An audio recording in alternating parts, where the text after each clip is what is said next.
We also have Michael Campos.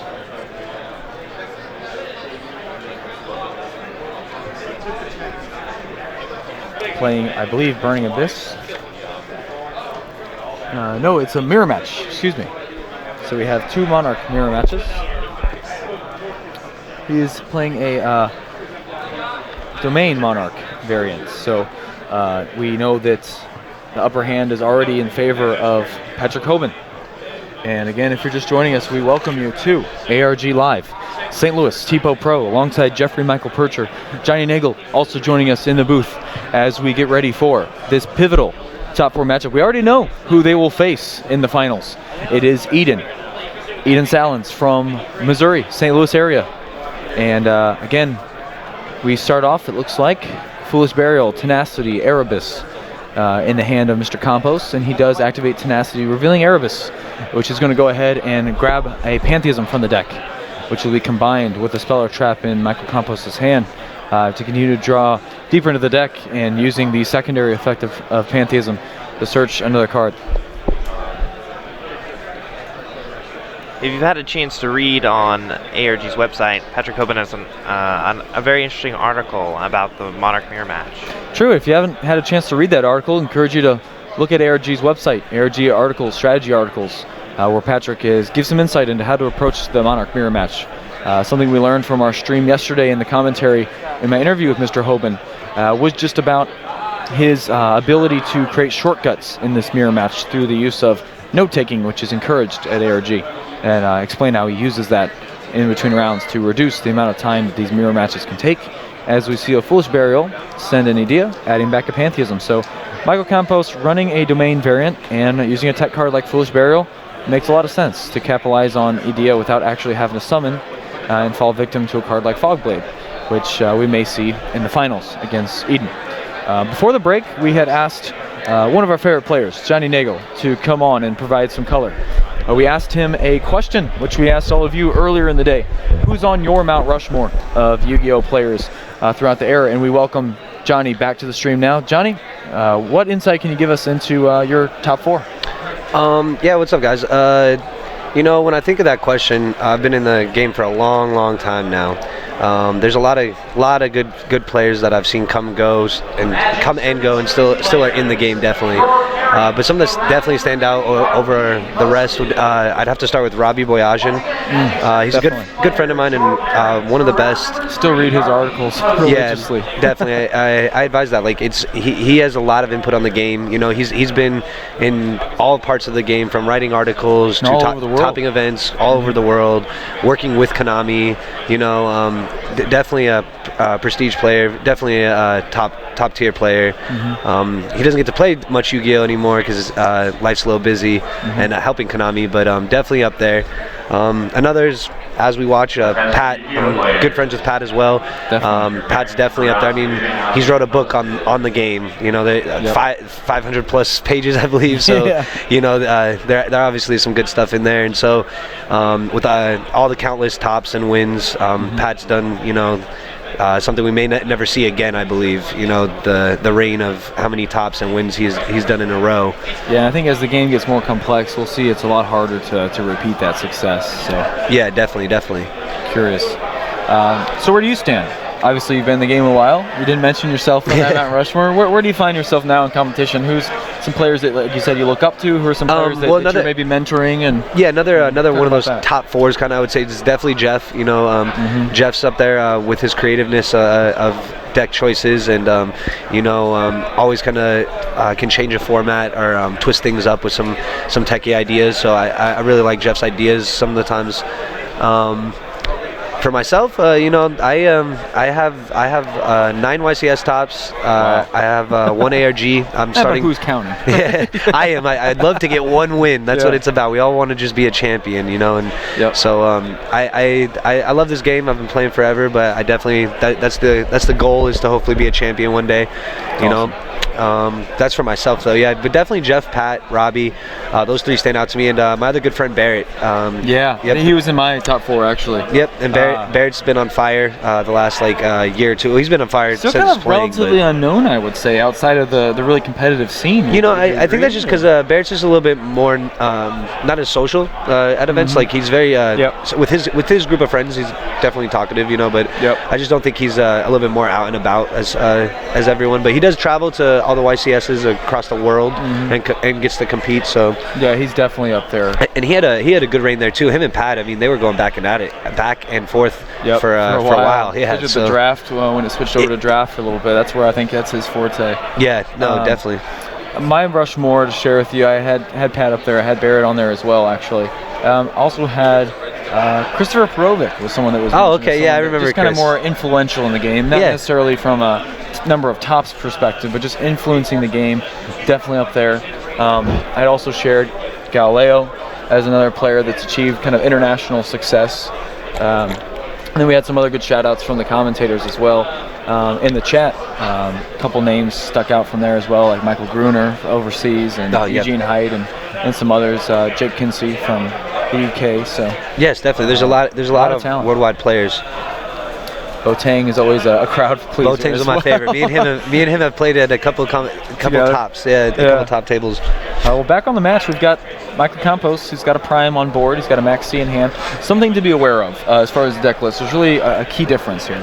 So Michael has made up for the fact that he has no access to an extra deck through actually main decking 2 copies of Drowning Mirror Force. So anytime that you see a face-down card on Michael's side of the field, Patrick has to be concerned and really play around that card, which allows Michael to use bluffs, I think, a lot more in this matchup, and also pumps the brakes a little bit for Patrick as far as applying pressure. And it's really huge in a mirror match with Monarchs, where we want to keep establishing field presence, that card can definitely trump that definitely. game plan. It kind of just falls back on the old, just the old general Mirror Force back in the day. With you know, if you swing in, you could lose advantage or get 2 for 1 or 3 for 1. So Drowning Mirror Force is definitely part of the. We talked about Mirror Force on the stream yesterday, just in terms of it almost seems better against better players. What I mean by that is when 2 good players are playing against one another, it's often a card that you just don't assume that they have. Yeah. And so outside of an ARG setting, it is kind of interesting. Me and some of my friends like the term "better have it." So they better have it. So obviously, I would think that Patrick should be comfortable with this matchup just from the standpoint of having more at his disposal than Michael. But at the same time, it looks pretty even so far. Any advantage that you can determine right now? Let me take a look.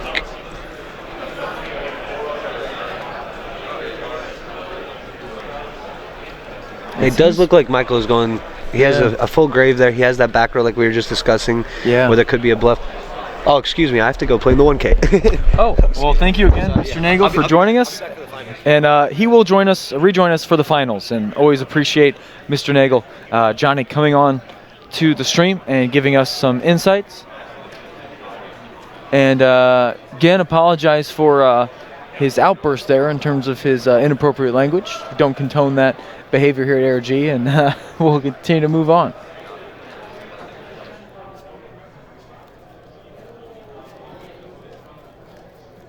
Effective Erebus and Graveyard. Target itself.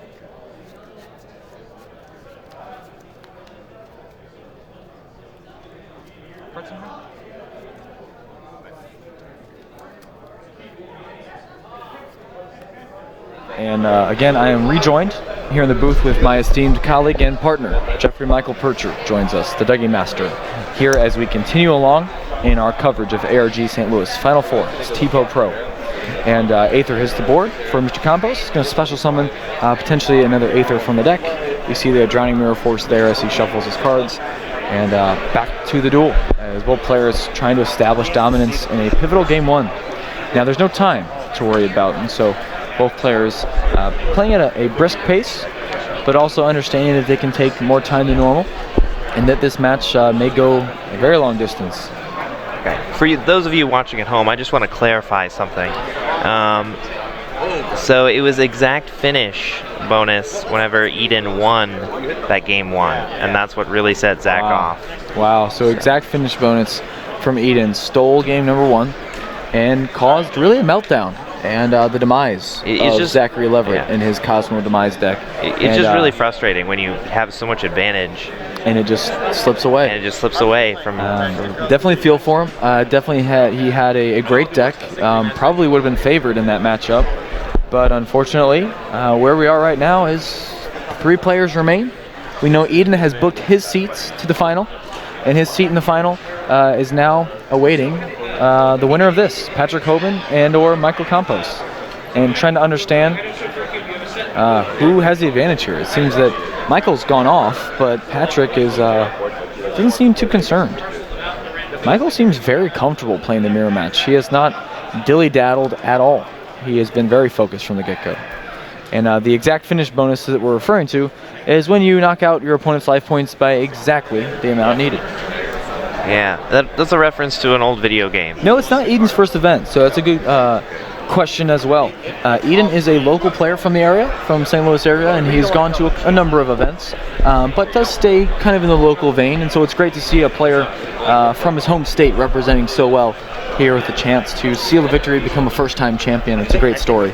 And we may have a true underdog story should Patrick Hoban prevail, where we will have Patrick Hoban, the Goliath of the Yu-Gi-Oh! Circuit, against none other than our crowd favorite here and the home crowd hero by the name of Eden Salins. And so it would be a potential PK Fire versus XYZ Monarch matchup. He's got a lot of hate in his deck against Monarchs, so also has cards that do negate Eidos and Idea. And so I think it would be pretty even as we see Patrick Hoban back at the match activating 1-for-1, pitching a Dead Garnet and special summoning an Idea. And unfortunately, that Garnet, man. So someone in the chat is calling out some of my past accomplishments. I will say that, again, do not underestimate or overestimate how accomplished I am. It's pretty quite awful how I've been in this game. But yeah, so to give you a story, a little side note as we see this deck play out. First time I ever went to Nationals, and we talked about Nationals yesterday's stream coverage. First time I went to Nationals, I participated in a last chance qualifier in the era of Dragon Rulers and triple Eradicator Epidemic Virus. And being the player that I was, I decided that I was not afraid of Eradicator and decided to play Chain Burn, which would counterside into a 100 Thunder Family variant, and was able to squeak out a win in the last chance qualifier. Started the day 5-0 at Nationals. It was impressive. Out 3 Prophecy players, prominent Prophecy players at that, but failing to really make day 2 and move on. So yes, it's accurate. It's embarrassing. Yeah. Definitely, again, not saying anything about whether or not I'm a good player. I wouldn't say that I am, but I definitely enjoy playing, enjoy the creativity of deck building, and enjoy just witnessing quality players like we're seeing here in this top 4 match. Well, you have a YCS top too, don't you, Tyler? What'd you say? Oh, I do have a YCS top, yeah.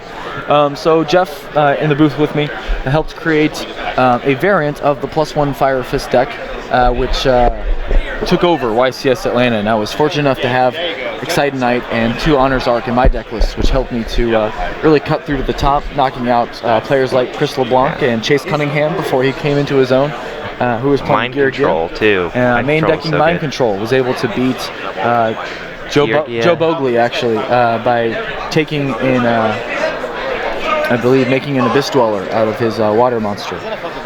So it was an interesting tournament. The power. But again, that was quite some time ago. So yeah, that was a while back ago. to the action here with Patrick Hoban and Michael Campos.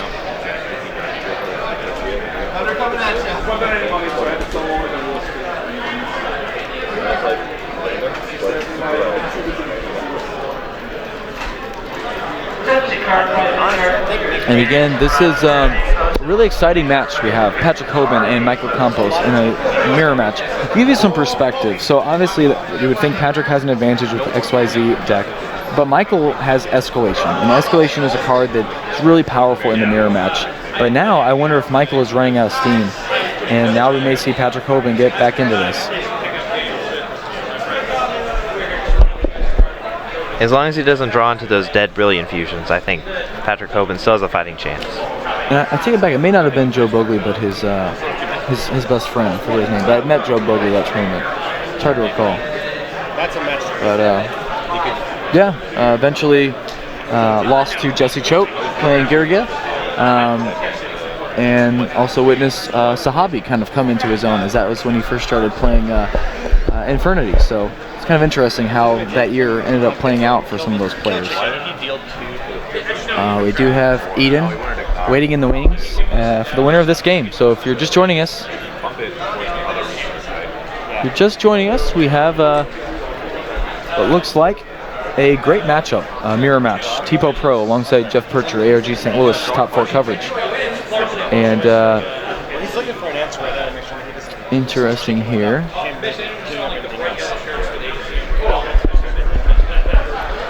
See what happens.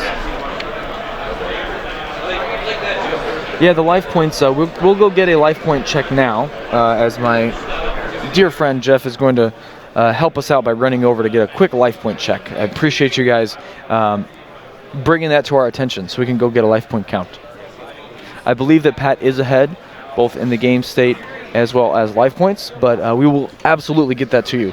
Again, we talked about it earlier, life points definitely important, but the only one that's important is the last one, and so really trying to focus in on that, but also make sure that we're mindful of the game states, more importantly.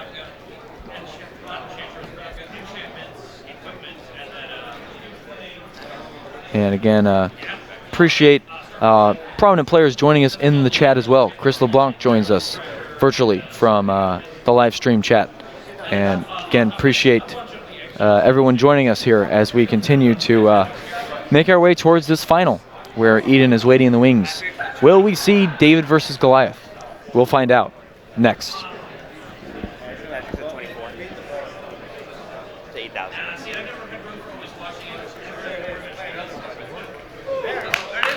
So we've updated the life points, and it is 2,400 to 8,000, where Michael Campos is well ahead in life points.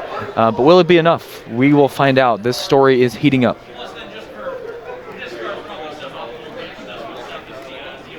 And for the G. Boyd, we appreciate your feedback. We have more than one job, though, and for that we will give you a timeout. But appreciate the thoughts as well. And we've got some good commentary coming in from the chat. What deck do you guys think is optimal to play at Nats? And that's a curious proposition, because I think what we're seeing right now is that time is a factor in those events, and Monarch may not be a deck that you want to take in terms of finishing mirror matches and the headache that could present over 12 to 14 rounds of competition. Maybe a Klee to my deck where it's straightforward, but then you have the life points to consider. Rejoined by my colleague Jeff Perger. And Jeff, what are your thoughts on this matchup, as well as your pick for Nationals? Well, I did the math on drawing Garnet, and I think you will probably draw it 1 out of every 8 games. And honestly, that's just a risk that's really hard. I like how some players have evolved the deck into playing Terratops, so that they're able to go into rank 3s. They're able to out stuff. That extra normal summon's really nice, but really nice. You can also play Mithra, which is really powerful. I think minimizing risks is going to be key for the Nationals deck. I think a deck like Michael Steinman played this weekend, it's a good example of what a Mithra Terratop version could look like, and still being able to outgrind the mirror match as well. So we have escalations on both sides, and that's really vital for both players in a mirror match setting, to be able to have escalation up to interact even further on each player's turn. So, can I get some love for Shadal Construct? How many of you out there in the chat feel like that card should have been hit? Yeah, it's an interesting segment. We call it Bring It Back. And so what cards do you feel could make their way back into competition that are kind of wrongfully on the list still? It's an interesting concept. Be curious your thoughts on a card like Soul Charge coming back to 3, where it's still, paying a lot of life in an era where life points can drain very quickly, and seeing if that would come back, or Book of Moon. A Shadal Construct, or Book of Moon, or some cards like Compulse and Torrential that traps are beginning to fall out of the game. Be interested to bring those back. Any thoughts again?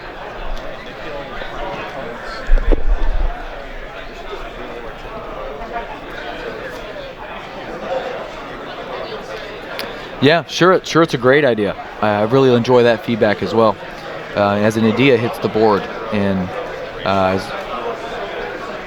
getting in some damage. I also agree with the Dragon Ruler comment. Bring them all back to 1. I don't think the game has had them back for some time, and it's about time to have those back to see where they stand in competitive competition here. Yeah, that water ruler would be so good in water. The problem with water is that it just doesn't have a lot of recursion. It just has that big push. Yeah, I think Shura to 1, maybe Diva to 2, Stratos to 1. Bring all the decks back. I'd love to see competition be so diverse, so many different angles you could take. We had ARG here where Stratos was unbanned and didn't really seem to have an effect on the competition other than just giving it a chance. And I think that's all that we're really hoping for when we talk about bringing a deck back off the list. And so, again, if you're just joining us, ARG Live, TPO Pro alongside Jeffrey Michael Percher, we are watching your top 4 coverage. Patrick Hoban against Michael Campos. The winner will face the local hero by the name of Eden Salins, who has PK Fire waiting in the wings to see if he can capture his first championship. Meanwhile, Patrick Hoban hoping to add to his legacy, and Michael Campos playing spoiler. So far, we have the life point count at 24 to 80, and it looks like at this point, both players are running out of monsters, and Michael just trying to do as much damage as possible to clock Patrick before he can start to put some things back together. Interesting to note that any Brilliant Fusion that Patrick Hoban draws from this point is going to be dead, as he only plays 1 Garnet. And another thing to keep in mind, we still haven't seen Michael Campos' 2 tech choices. He main decks 2 Stormy Mirror Force, and that's a card that will reset the field, and it's incredibly powerful in later stages of the game. It also gives him the ability to set bluffs, which will ultimately alter the line of play for Patrick as he brings a Prime Monarch to the field. Again, some good insight from the chat that Construct can go to 3. We're hearing that Launcher to 3, free some Infernity cards. Just bring everything back. I think it's a great idea as Michael draws Maxi for turn. Honestly, I think should all... And he will set that card, and that's going to give him some value, starting to add shuffle some things back. And I meant Drowning Mirror Force. Appreciate that, Blue Bomber. Always appreciate your insights into the chat and your feedback. Can't do it without you guys. We're here live, ARG St. Louis. Life points are still 24 to 80. Monster Reborn is a very interesting comment, Dune Bell. I really like that feedback as well. What do you think about Monster Reborn to 1, Jeff? And do you think that could come back? Or is it just too overpowered as a generic card? I really like it as a generic card. I think it would be crazy if somebody Monster Reborn a 2,800... Or you reborn Norden after you instant fusion. I mean, that's just incredible, right? So I don't see that one coming back. If Pendulum decks became like the only deck that everybody was playing, then sure, yeah, I could totally see it. Maybe, I don't know. There's 3 Call, 3 Oasis. There's so many options. So many options. Can you imagine Cosmo, Monster Reborning, Dark Destroyer? Yeah. And then just like comboing off. That would be so scary. Yep, and again, appreciate the fast chats. Definitely, if we missed your comment, I'd love to have you post again. We don't want to leave anyone out. Appreciate everyone's contributions to the chat, and appreciate you joining us today for live coverage of the Top Cut ARG St. Louis Top 4.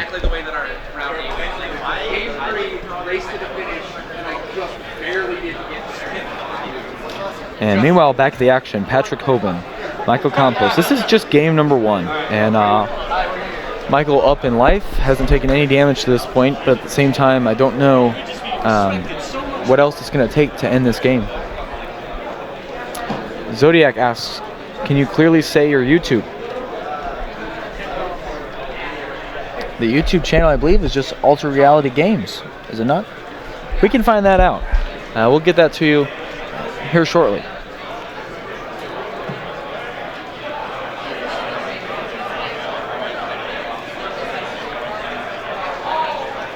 I believe it is just Alter Reality Games, if I'm not mistaken. So Alter Reality Games, 1 word. And again, comment, like, rate, subscribe, follow us on Twitch, ARG, Facebook. Buy cards from the store, whatever you need, sell to the store. Just keep these tournaments going. The players seem to enjoy them. We hope that most of you are enjoying our coverage out there today on this pivotal Game 1 matchup, Monarch versus Monarch. Oh, for me, talking about our segments. Oh, that's a great question today. So I don't have a channel actually, but I'm from the area and so was able to hop on and kind of lend my contributions. But if you guys would be interested in me having a channel, I can certainly create one and maybe dub over some of these and see if there's any way we can continue the commentary. Appreciate all the feedback about my performance this weekend. It's something that I definitely take seriously and hope that you guys are enjoying. And just hoping to kind of revitalize the stream. It seemed like for a while that we had a lot of viewers and then it started to dip down, possibly from the commentary or lack thereof. And so appreciate the feedback. Encourage you to share it with Jim and others about how much you've enjoyed this experience, and we've enjoyed bringing it to you live here from St. Louis, Jeff. Yeah, thank you guys so much. It's really great to feel all this love.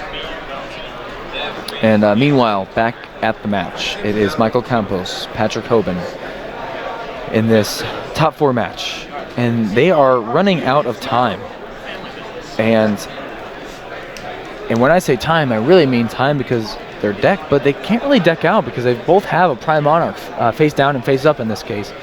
And yeah, but you can't recycle the monsters. Somebody just needs to draw. Yeah, you can't recycle the monsters, and so I don't know if Michael has any more monsters to really get over the Prime. Well, do they have oh, that's interesting. Do they? I guess you Thank can you, recycle Lawrence. the I appreciate the monsters. shout out. You can get the Erebus. Well, since we're on the subject, what would you guys like my channel to be called? We'll take some suggestions and we'll see if we can maybe create one for you all. Again, this is TPO Pro alongside Jeffrey Michael Percher, bringing you live coverage from the Final Four. Patrick Hoban, Michael Campos. Winner will face Eden Salins, excuse me. And Eden is from St. Louis, so an interesting storyline. It's his, I believe, second ARG that he's attended here in St. Louis.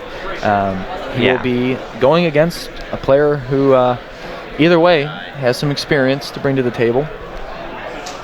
And it'll be interesting to see the storyline and who ends up winning this thing. Again, the commentator's name is TPO Pro, a.k.a. Tyler Poe. And appreciate the love and support.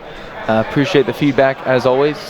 Feel free to add me as a friend on Facebook if you would like to continue our conversations off the stream. Appreciate your time. And we are moving forward with this particular match. Escalation on the board for both players. The Prime Monarch on the board for both players. Michael Campos plays 2 copies of Storm Mirror Force, and you have to think that Patrick's well aware of that and is, for that reason, not attacking with the Prime Monarch.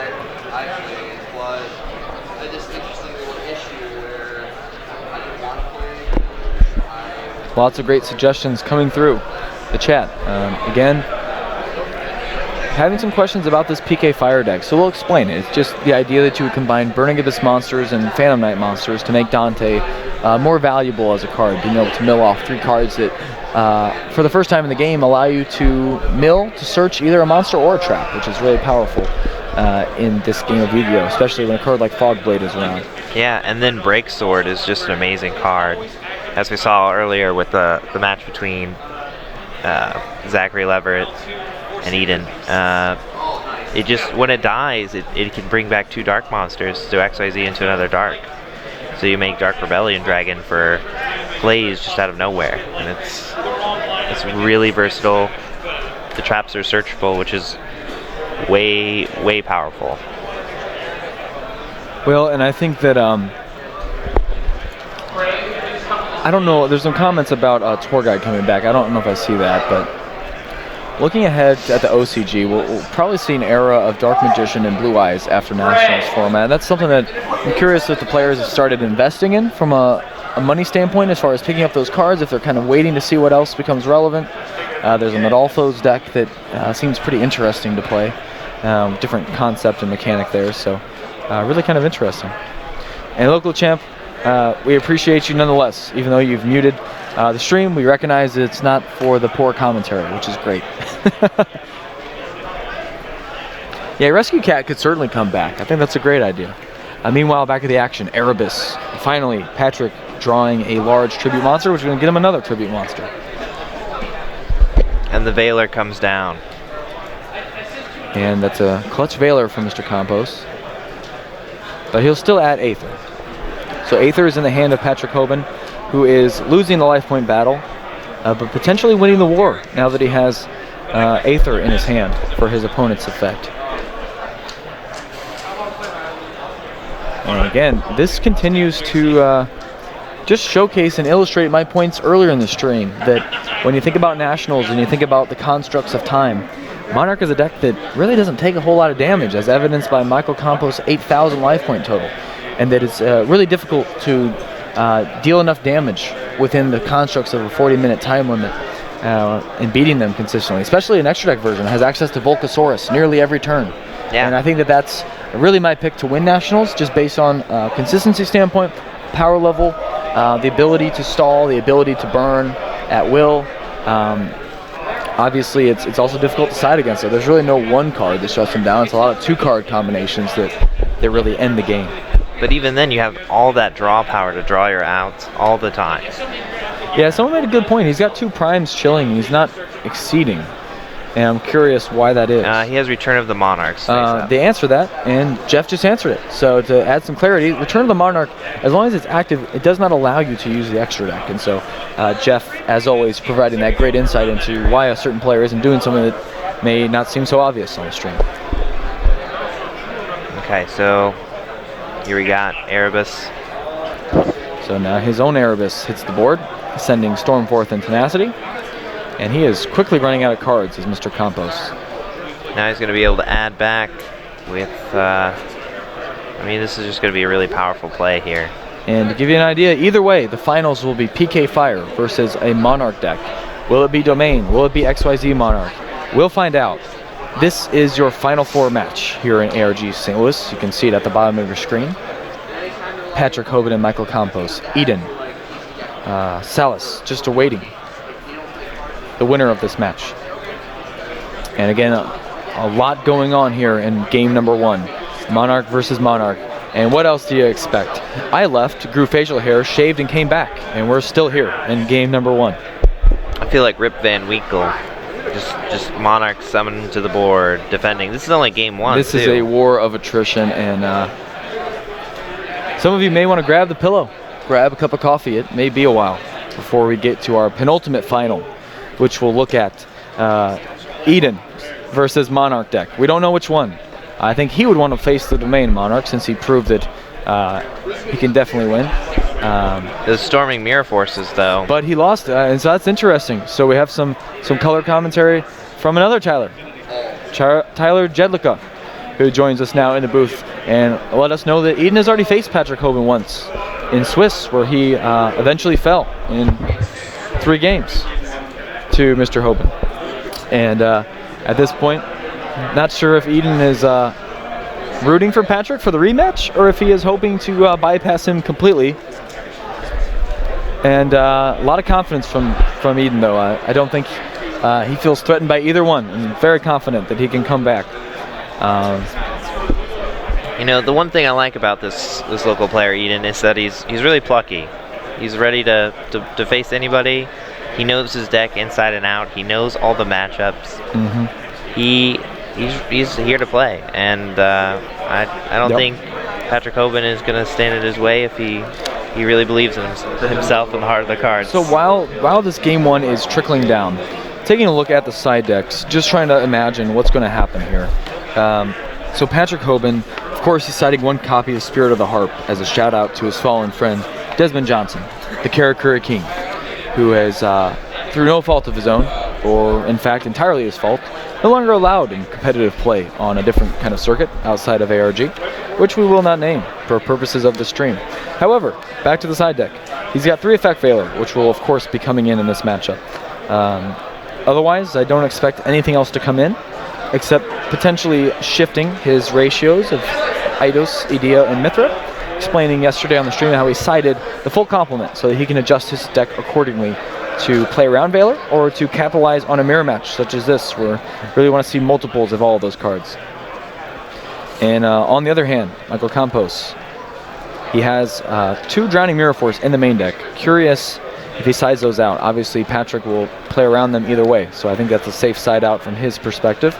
And I think as far as what he can bring in, he has a Caius the Mega Monarch, which can do a lot of damage through the use of burning for 1,000 life points at a time, as well as removing all copies of Eidos and Erebus from Patrick's deck. In addition, he does have one Solemn Warning. Curious to see if he would bring that in to play here. Nothing else really stands out from their decks. So again, Patrick does play a Zabord the Mega Monarch, which is probably an automatic side out in this case, since there is no extra deck for him to snipe from Mr. Campos. So that'll allow him some room to bring in cards like Effect Veiler. And meanwhile, back to the duel. And we have still 2 Monarchs battling, and it is a battle of wits here as both players manage their resources, just trying to do enough damage to win. And Patrick was clocked early, down to 2,400 life points, at which point it has become a stalemate as both players are just trying to out-resource and out-grind one another. And this is a good example of why players are playing Idea and Eidos. While they suffer to cards like Fogblade, in the mirror match especially, they allow for this kind of interaction. And Patrick Hoban has 5 cards in his back row. If you're just joining us, TPO Pro alongside Jeffrey Percher. Tyler Jedica joins us in the booth as well as we continue to battle on here in the Final Four, ARG St. Louis. We are crowning a champion this evening. Will it be PK Fire? Will it be Monarchs? Which variant of Monarchs will it be? We will find out shortly here on ARG Live. Appreciate the watchers. Encourage everyone to reach out. Friends, family, ex-girlfriends, neighbor's dog, whoever you need. Come on down and log in to Twitch to join the stream. So I mentioned the Heart of the Cards earlier. It seems like Patrick Hoban is also using a little bit of the Heart of the Cards. He's using Spirit of the Harp, which I can only guess is a reference to Desmond.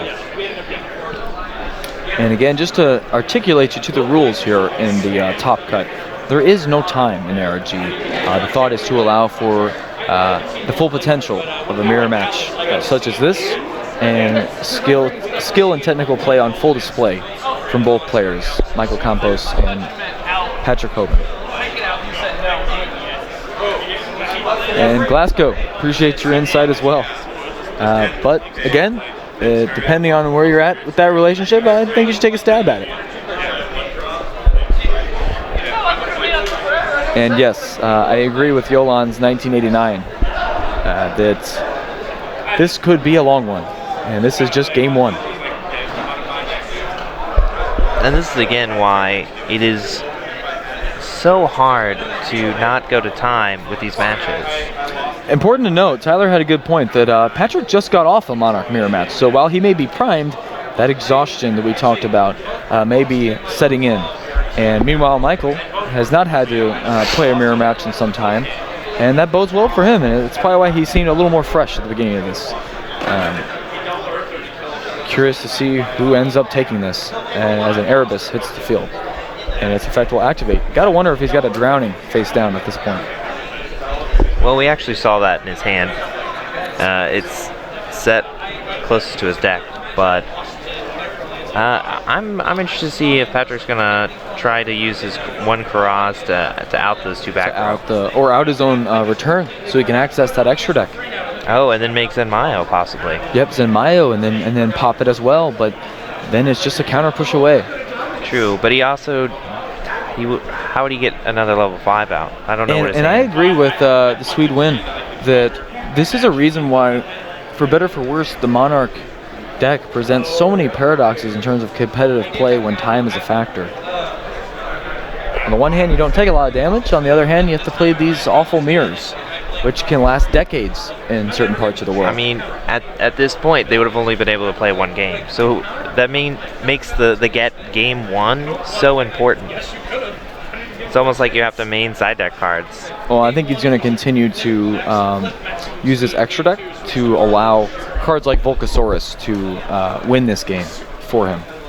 Because he can now make Volcasaurus potentially and Gaia Charger to continue to deal damage. a question on the stream. I believe they're playing on Players' Choice Leagues. Don't know for sure. And I think this is where we're at the stage of the game where Patrick playing the XYZ variant is, I believe, going to make the difference because both players have exhausted their resources, and the only thing that we know for sure can continue to come back is the Prime Monarch. And so advantage Patrick for that aspect of this complex game state we find ourselves in here in pivotal game number 1, Final Four, ARG St. Louis 2016. I'm your host, Tipo Pro, alongside Jeffrey Michael Percher, and Tyler Jedlicka has joined us as well for his color commentary on not only their deck list, but also just some insights as a player into what's left in the competition and his insights from some of the players that are sponsored here today.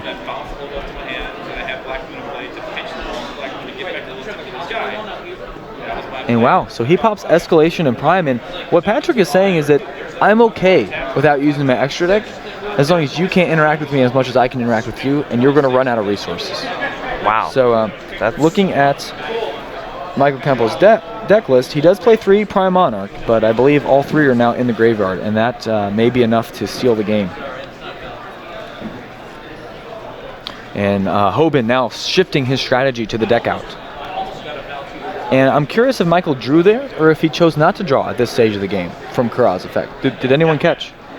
Now again, that aspect of Kura's is optional. You don't have to draw off the cards that are popped. And we've seen that in some mirror matches that's a better idea than drawing cards. So interested to see what happens there.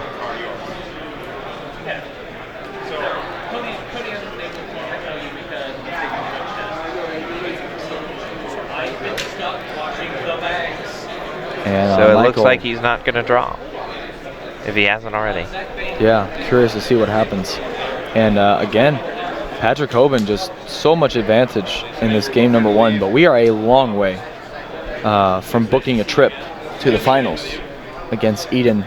A long road to victory, Salins, guys. Who piloting PK Fire, and I've had a chance to speak with Eden today, get his insights into the tournament, and I think he had some great points about the level of competition, that while the quantity is low, the quality is right up there with the best players in the world joining us for a weekend in Collinsville to crown an eventual champion. Could be a first-time champion, could be, well, the greatest champion that the game has currently in the game, or it could be Michael Campos, as steady a player as any, who has proven that time and time again, and of course seeing it unfold before our eyes here at ARG St. Louis. Again, this is Tipo Pro alongside Jeffrey Michael Percher.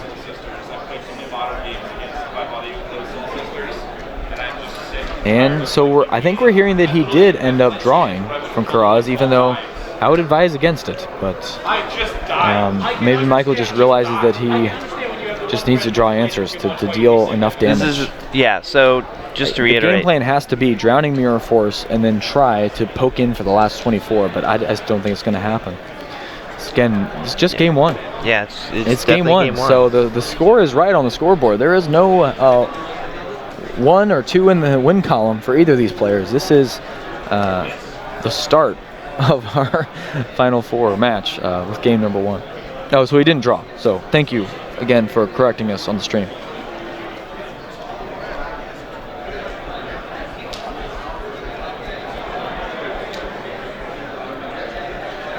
Does he have an Eddie in hand?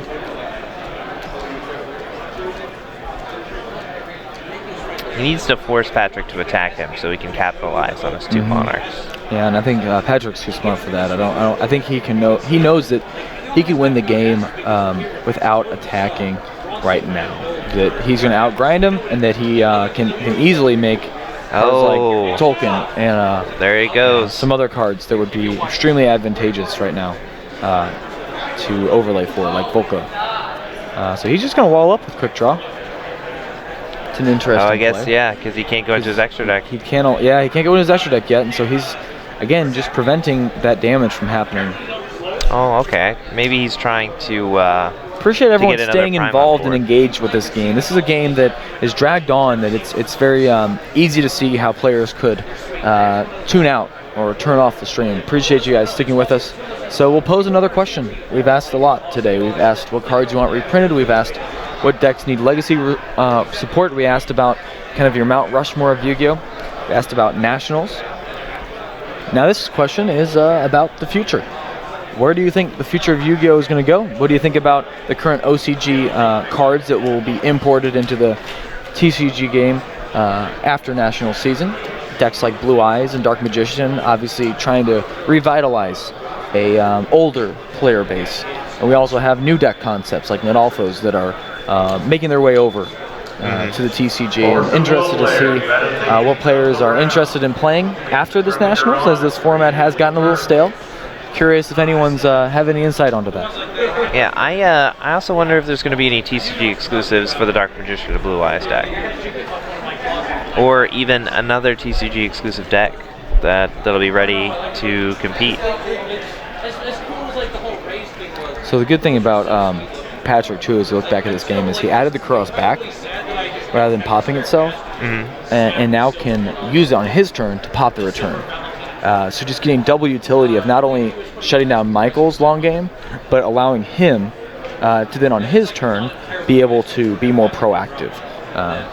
It's true. I mean, he could just cross loop him and make him draw cards. I don't know how many cards are left in Michael's deck, but yeah, the deck out would be an interesting strategy at this point. Well, and I think that Volcasaurus can certainly make a statement here. Both players, you can just see the exhaustion on Michael's face. You can see how he's just reeling back, and just both players so tired. It's been a long 2 days, and they're so close to a championship. Here in the spirit of ARG, I believe that the final is 5 matches long, with best of 5 taking it. And so both players thankful that they only have to play best of 3 in the final 4. And that we will not see a dreaded 5-game, potentially long Monarch mirror match, which is fantastic for us from a time perspective. So somebody in the chat just posed an interesting question. What is better, XYZ Monarch or Domain? The truth is, they both have their own advantages and disadvantages, and I really think it's just player preference. I don't. Well, and we talked yesterday about this kind of interesting meta where we still have, maybe 3 or 4 decks that have emerged as the top contenders, but within each of those silos, we have different variations of the same deck that allow for really interesting matchups within themselves from a mirror match perspective, but also from outside that mirror match silo. And I think it's really interesting that now you have to factor that in as well when you're side decking. That not only do you have to choose, am I building to go first, am I building to go second, which of these main decks am I going to pick as far as from a consistency and engine, but then also moving beyond that to now which variation and what do I anticipate the field looking like? So if I anticipate a lot of extra deck usage, maybe I go with Domain versus the XYZ version if I anticipate a lot of mirror matches. And it really adds some complexity that we haven't seen to the game from a side deck perspective, where you can't just side a card like Mask of Restrict without a way to also combat XYZ Monarch. And that's what we've really seen evolve. Yeah, and I think that's why a lot of players are using Valor right now too. Like you saw it in Cameron Neal's Pendulum deck. He played Valors, and I believe he didn't play Mask, but they're still good cards to negate Monarch. The Solemn Strike for the hand and the Valor for the monster on the field. And we'll see what happens as we play on here. Game 1. Final 4. Patrick Hoban, Michael Campos. You can cut the tension with a knife here in this pivotal game number 1 as the Brilliant Fusion is destroyed.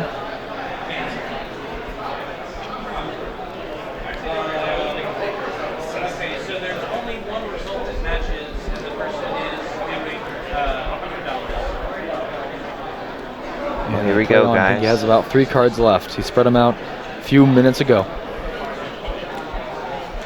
And that's a great question. So Local asks, speaking of the deck out, is the amount of cards left in your opponent's deck considered public knowledge? And Yes. if so, is that something you can check and verify? And we believe that that is, in fact, public knowledge information that can be shared. Yeah, on DN, you can see it. So.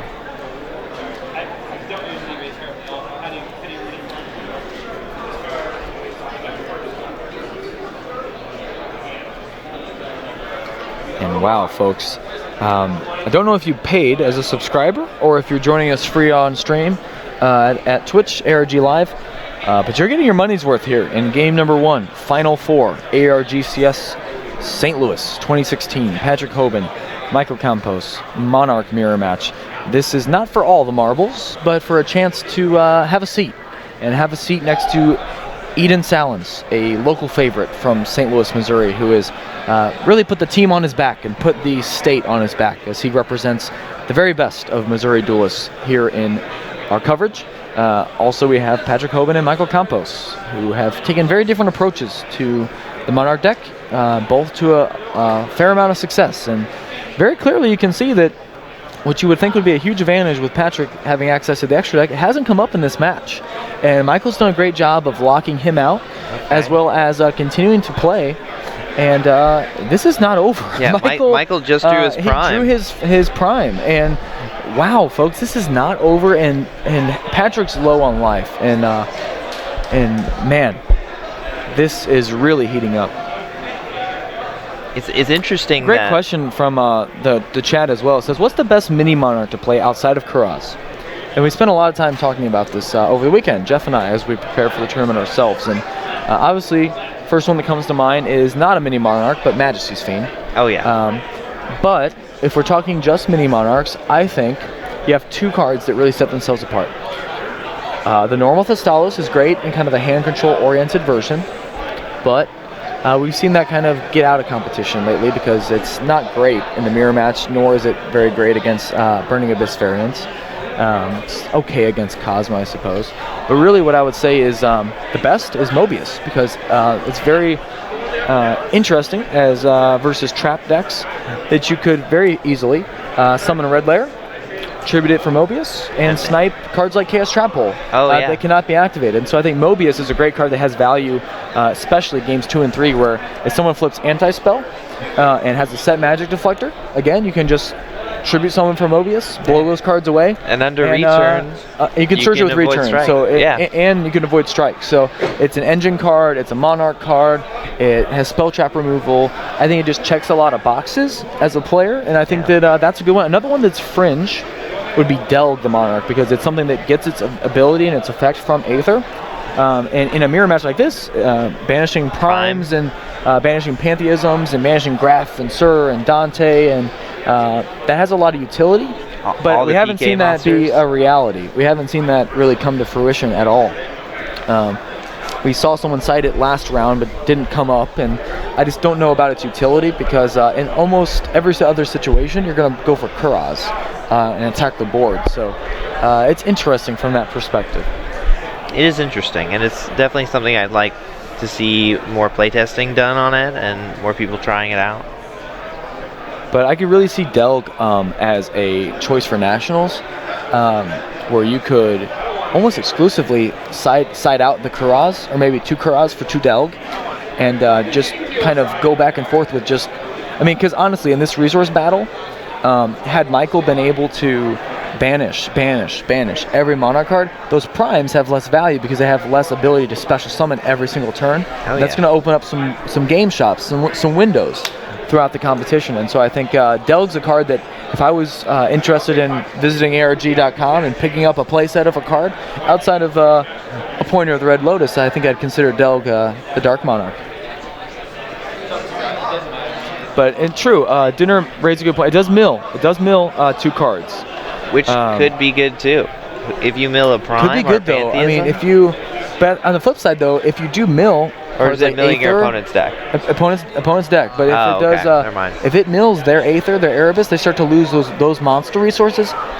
I think it makes up for it. But of course, I can only dread if you milled Idea, Eidos, Pantheism, Prime. So that's probably why we're not going to see that make the way into competition.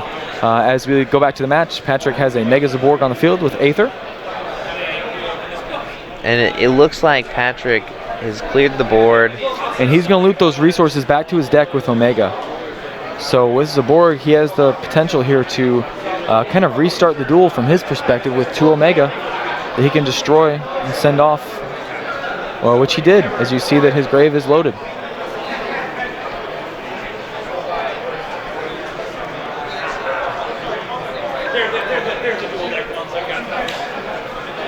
And again, if you're joining us, it's T-Po Pro, Tyler Poe, alongside Jeffrey Michael Percher, the Dougie Master, sitting courtside in our Final Four. Michael Campos, Patrick Hoban, gridlocked here in game number 1. Patrick seems to have the upper hand, but we know that Michael Campos, his deck's almost empty. He's probably got 1 or 2 Stormy Mirror Force in mind for Patrick. Curious if Patrick remembers that from the deck list. It was a long time ago.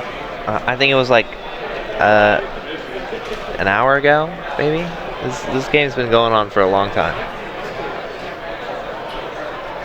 Yeah, that's a good point from Mist 3R Dragon, or Drag 0N, as it were, is he could have used the second Omega to put back Seraph Knight,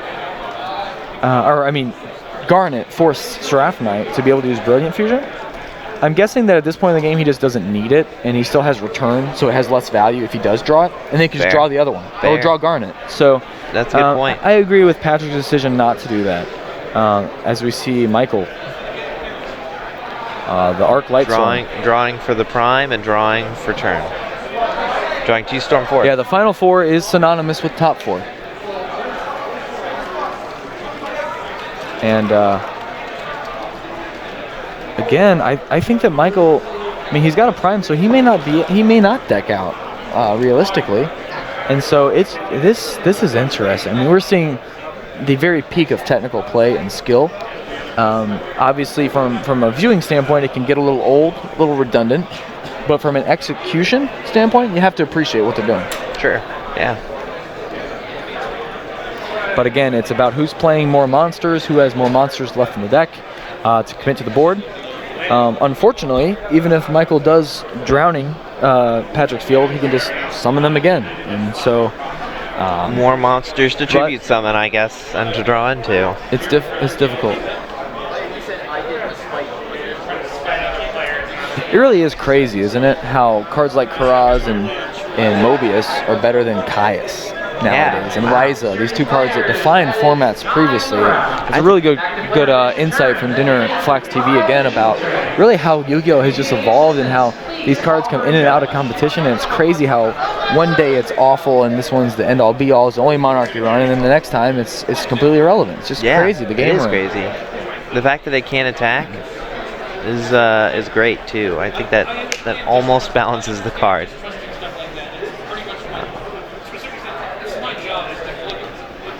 And we see from the judge a yawn, and that's kind of indicative of this match from a time perspective, but from a skill perspective, it's really been back and forth. It's very technical. It's so technical. These 2 players are so sound, and obviously our finals match will be a lot shorter, even with 5 games potentially.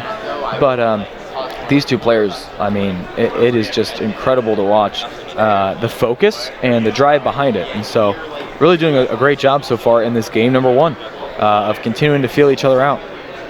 Okay, so it looks like Patrick chained his Storm 4th and his Trap to tribute summon for Erebus. Yep. And get rid of that. And he's going to have to send from his deck. But again, he's just trying to set up some game shots here. And it looks like Michael's used his normal summon, so I don't know what else he can do.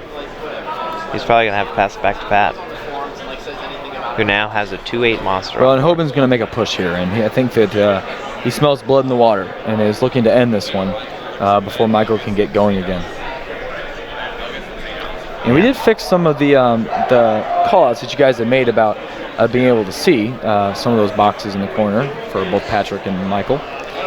And we're still gridlocked here. Game 1, Final Four. I am joined by my wonderful partner and colleague, Jeffrey Michael Percher. It's good to have you aboard. Dougie Master, sitting with T-Po Pro here in the booth as we wind down this competition here in St. Louis, Collinsville, Illinois. Okay, it looks like Patrick just asked for the count. I mean, and Michael, he's played a very skillful game. He's played extremely well. Still game 1 here as they continue to play on in what is a master of technical play. And just showing you it's not always about the number of cards that you have in hand anymore. It's all about the tempo. And I think that's another reason why Patrick was drawn to this deck. Yep. And again, can't wait for you guys to get us to the finals. Eden Salins has already booked his ticket to the seat at that table, that final table, where we will crown an eventual St. Louis champion here at ARG. Again, encourage you to come out to ARG in a city near you. For $35, you get entry into the main events, as well as unlimited side events. You also gain access to exclusive vendors inside the arena, as well as also being able to take advantage of things like free sleeves or a shirt or a mat upon entry as well, built into that cost. It's a high quality of competition that we're seeing on display now from both Patrick and Michael, as Eden with PK Fire has made his way to the finals and waits on for the winner of this Monarch Mirror match, where both players are struggling to deal damage.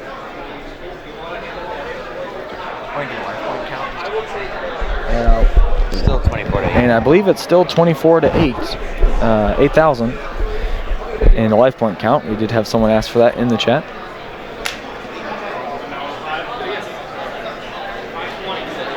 It's really impressive how Patrick turned this around. Like before, he was honestly just getting overwhelmed really quickly. He took back control. He's gonna pop 2 drowning here, and he does. Snipes him. Wow. And so those are the only 2 that Michael plays in his deck, and I don't know if Patrick had a read on both of them or just had a feeling, but that's going to be really huge, as that was a potential way that Michael could get in that last 2,400 points of damage, but now it looks like we're heading for a game 2. The time in America, Central Time, is 1:40.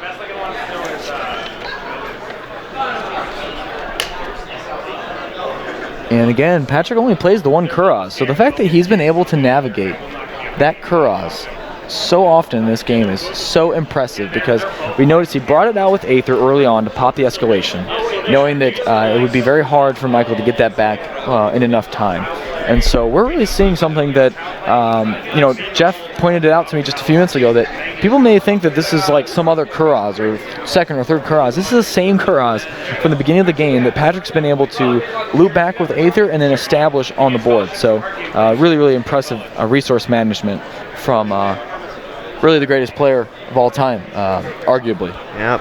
And if you don't agree with that, then go ahead and get more tops than him. Well, and yeah, the rings, trophies, love him or hate him. They do speak for themselves, but Michael is more than capable of taking down the King on his road to the finals.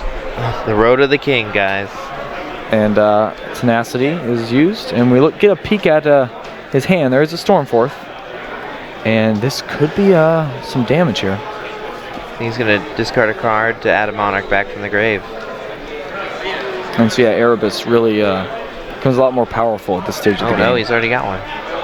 And now he may not have anything to actually be able to use Erebus effect, so it's probably just again attacking here for 400.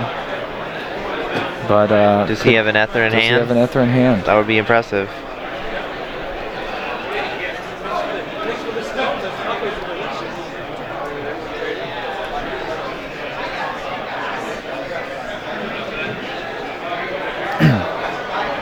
Go. And here's the Stormforth.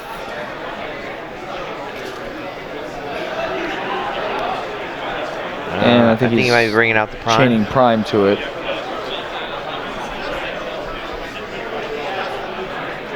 Again, appreciate everyone joining us for live coverage of the Final Four here at ARG St. Louis.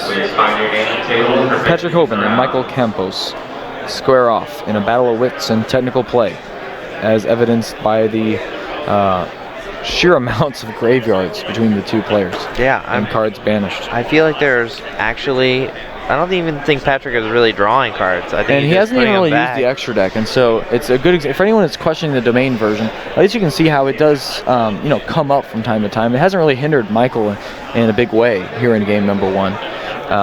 What's really interesting here is what happens next as the decks continue to be drawn and thinned out.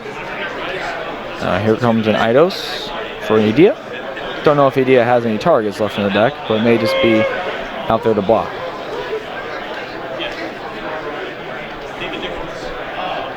I mean, he could get it back a spell too. I mean, it's interesting. Oh man. And again, looks like we're nearing the conclusion of game 1 between Patrick and Michael Campos.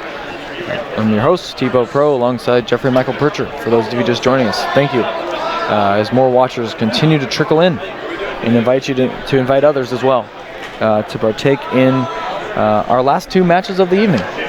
As we're seeing Patrick Hoban and Michael Campos, and then the winner will take on Eden Salins, the local town hero, playing PK Fire. Call your friends, start a party, get some dip. We're sitting in here watching the Masters play. And Patrick draws for turn, and there's a quick draw. No, this is off Kuros. He still hasn't popped the return, which is interesting because he seems to have plenty of monsters in his hand. Well, but I guess he just wants to continue to add them, I suppose. Max advantage, and I think that the extra deck is needed more now than ever. But I don't know how you return that Kuros though. So I don't think he's afraid of anything at this point. The 2 Drowning Mirror Forces are gone. The damage will just keep on keeping on. Eventually, and Patrick for those of you in the chat, they're asking the question of, why do we allow that infinite time? And I think it's worth explaining. When you put so much time into this tournament and you have ascended into the top cut, that is validation of your skill. It's a validation of your ability to persevere and to play on. And don't want time to be a factor in this kind of setting. And so it really does allow both players to, first off, really evaluate, in a lot of cases, all 60 of their, or all 70, excuse me, of their card choices that they've put together from main, side, and extra. And in Michael's case, 55. Another thought, and I've heard this mentioned, is that there are some players that have this strategy where their whole goal is to alter destiny in some way, and whether or not it's I'm ahead, I'm winning, I'm going to slow play till the end, which is very possible with decks like Monarch. ARG doesn't want that. They want the game to go in the direction of the best duelist and not the best, slow player. And I think that's another reason why they don't have time. Because it's the worst thing ever when you're in a tournament and you have all this advantage and you just need that one last turn to finish it up. And here's Red Lair making the first appearance in the duel. Eden is playing PK Fire with the full suite of Fog Blade, as well as Burning Abyss monsters and Phantom Knight monsters coming together with Speedroids to allow for easy access to rank 3 powerhouses like Dante of the Burning Abyss, as well as Levier. And we see Patrick beginning to out-resource Michael. He's got a Red Lair, and that Red Lair can grab another Red Lair from the deck, from the graveyard, if that's the case, to continue to create a 2,000 beater on the board.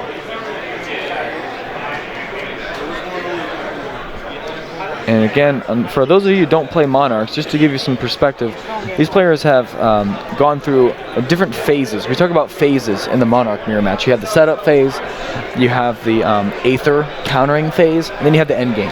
The end game is about resource management. It's about making sure that you have an escalation and your opponent doesn't, or a return and your opponent doesn't. Continuing to draw on resources to help you accomplish that end game. This is where I feel like the deck becomes almost like spellbooks.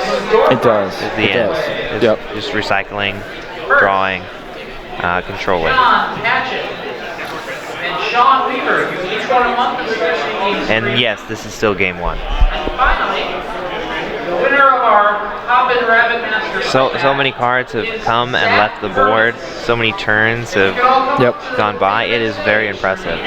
It's impressive just the Monarch players and how they're able to just kind of regroup even after one game and be able to, let's go right back into this. Here comes another 40 minutes of excruciating exhaustion here. Well, hopefully the side deck will change things up a little bit. Yeah, this has been a 50-minute game one for those of you keeping track at home. This is no joke. Sure. I think Patrick might be bringing in Spirit of the Harp though. Just as a wall.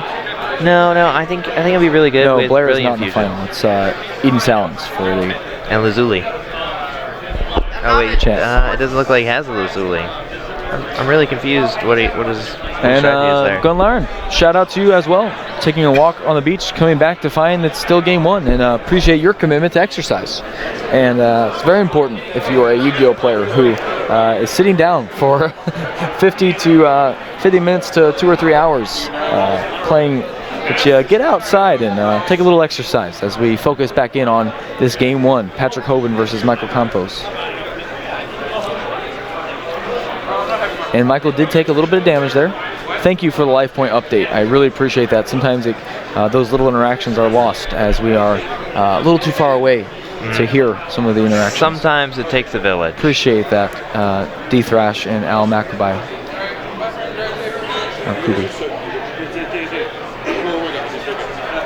Do you want to go ahead and check the life points while we have a break in the action, if you don't mind walking over? That would be fantastic. So we are going to get a life point check. Appreciate everyone's contributions. And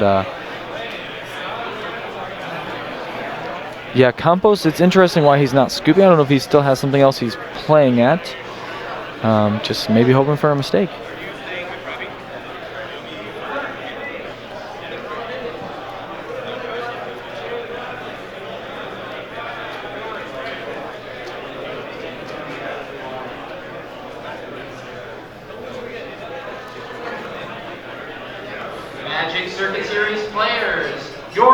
And Blood Wolf, we will see you in just a few hours for the start of Game 2. Once again, Magic Circuit Series players' pairings for round 4 are being posted.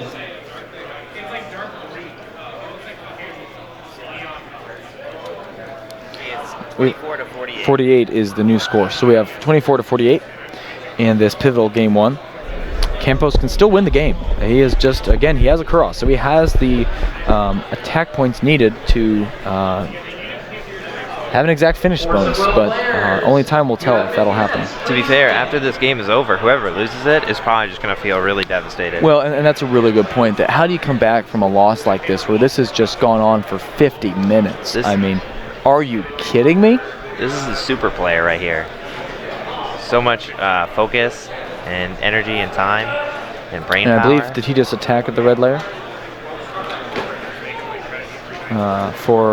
I believe he may have attacked over for... No, he can't attack with Crows. I apologize. No. So, no. Thank you, Chris, for checking that as well. And thank you, everyone, to continue to watch ARG Live. Top 4 action. Monarch versus Monarch. Patrick Hoban, Michael Campos. The winner will face PK Fire. The Burning Abyss Phantom Knight deck built by St. Louis's own Eden Salins. And Mr. Salins is waiting patiently for the conclusion of this one.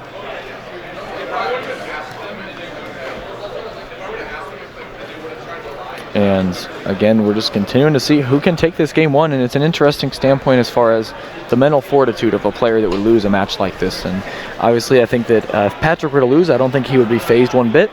Michael, stranger things have happened, and they have happened earlier on in this one, as we saw Zachary Leverett make an early exit out of this one in the late stages of the game through inappropriate behavior, which created an altercation, which eventually sent him home for the day and allowed Eden to advance to the finals unopposed. Yeah, the demise of Zach Leverett.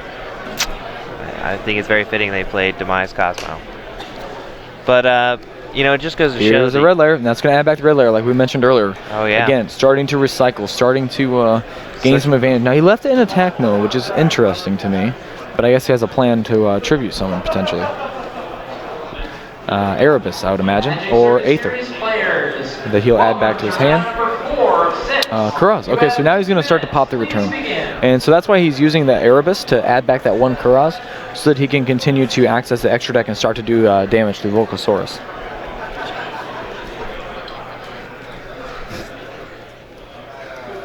And many spectators coming up asking us, what game is this? And this is not a joke. This is the real score. It is still game number 1. I think this is a testament on, if anybody from Konami is watching, card decks like this,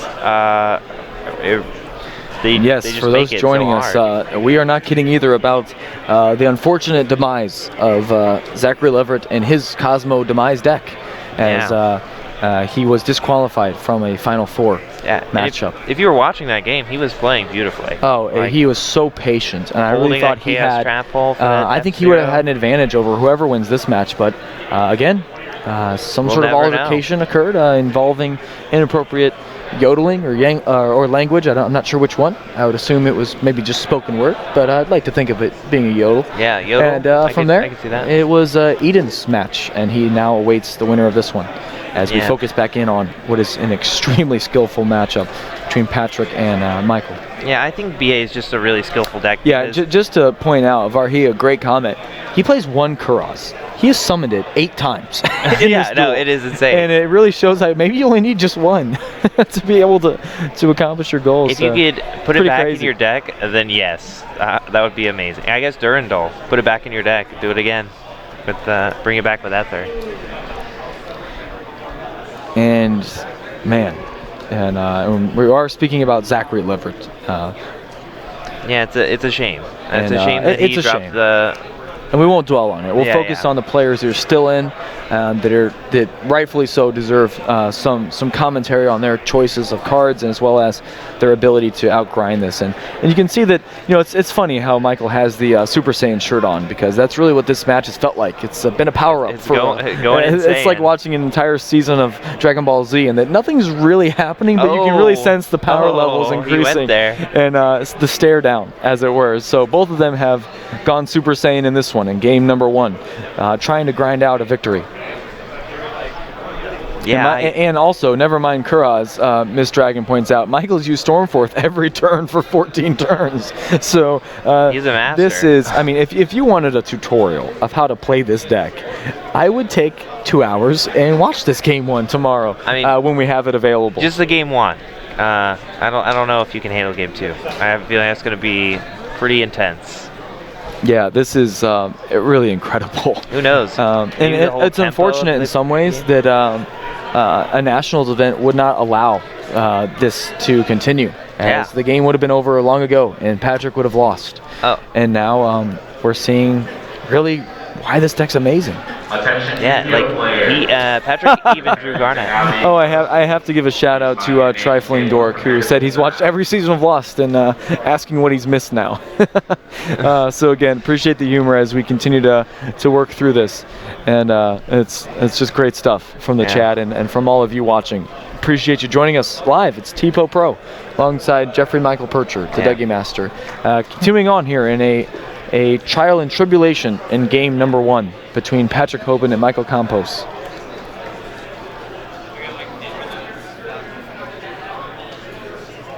And there's an Upstart Goblin, and that's actually going to add some life points to Michael.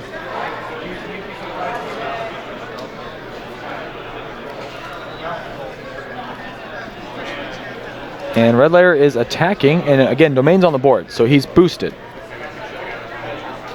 And he is boosted up, and 800 extra. So it's 32. What just happened though? Why did he die?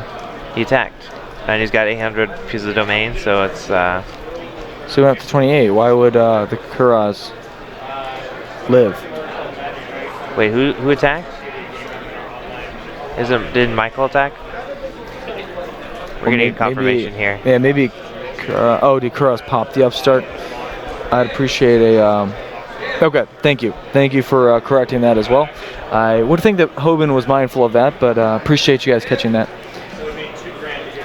Oh, he forgot that Red Layer was not Tribute Summon. So unintended consequences there, knocking him down to 2,000 life points, as it were. And leaving him open, too. And that left him wide open. So Hoban showing a bit of weakness. And it just goes to show that these games drag on when you play for over an hour. And again, a reminder, Patrick came off of a mirror match before this where he played several hours against Carlos Medrano, excuse me. So Man, Here we that go. is something. It really is. Foolish burial for the idea to add back This a is prime. Final Four, so the semifinal before the winner will take on Eden Salins, for those of you just joining us, in ARG St. Louis. And wow, Hoban. We haven't seen Patrick make a mistake like that, but again, the game state has been so back and forth that I can see how you lose that. And now he thought he was outplaying him through the domain. Instead, comes back to bite him, leaves him open for a game shot, and Well, he does have prime. he has prime, but Michael, you got to give him credit. He has played just as well. He's been so cool. I think it's easy to look at this game and say, oh, it's Patrick Hoban, and we forget about Michael Campos and what he's accomplished as a player, and definitely showcasing his skill with the Monarch Mirror match as well. His 6 cards left in deck, and there's no fear. Look at him go. Yeah, and so if you've tuned in to watch this Final Four, you are witnessing a rare mistake from Patrick Hoban, a rare setup in the fact that there's been really no extra deck monster summoned, even though it's an XYZ Monarch deck and it's the mirror match against a domain version. But yeah, this is going to be a day that may live in infamy when it's all said and done, as appropriately put by Mozalicious or Mozalicious. I assume that name is based on his love of mozzarella, and I would agree. That is Mazza Delicious. And so we'll see what happens here as he continues to siphon through his hand and figure out where to go from here. Curious if he did that intentionally in any sort of way, and maybe he knows something we don't. And yes, Campos does have a top to his name, to his credit, and certainly worthy of his seat in the finals should he get there. So this is an attack for game. We have a chained prime. We're in check right now. Putting back escalation and tenacity, chaining a prime, and which will allow, much like Ritual Beast Ulti Canahawk, better resource management to be able to summon the prime while not actually vanishing for cost of that. So again, just another great play from a great player, and of course, Kuraz is boosted by domain, and Patrick is under the domain lock as well. Not that it matters with his face-up return, but that was why the prime was destroyed right there instead of a tie. So again, another relevant interaction, and we see that a Stormforce is activated on a Kuraz. Main phase 2. On domain. On domain, and I believe either the face down or the prime, and that's a great play from He's doing the Mr. field Campos. spell. He's doing it now before anything can really happen. Yeah, he realizes his deck is down to a few cards, and it's just great insight here in the booth. Man. Patrick choosing not to draw. Again, for those of you joining us, it's Tyler Poe. It's T-Po Pro alongside Jeffrey Michael Berger. We also welcome the judge with us into the booth, Brian Pence. Welcome. Good to have you aboard here. He's done a lot of great things over the weekend from a judging standpoint, and ensuring that everyone is abiding by the rules and integrity of the game. And good to have his ruling and insight as a judge here alongside us. It's always great for us to be able to commentate while not having to kind of dive through the rulings, and some inexperience on our part. So appreciate Brian joining us. It's interesting that Michael is just powering through all of a sudden. He sees this opening, and I mean, he's picked up his pace of play tremendously. This is great.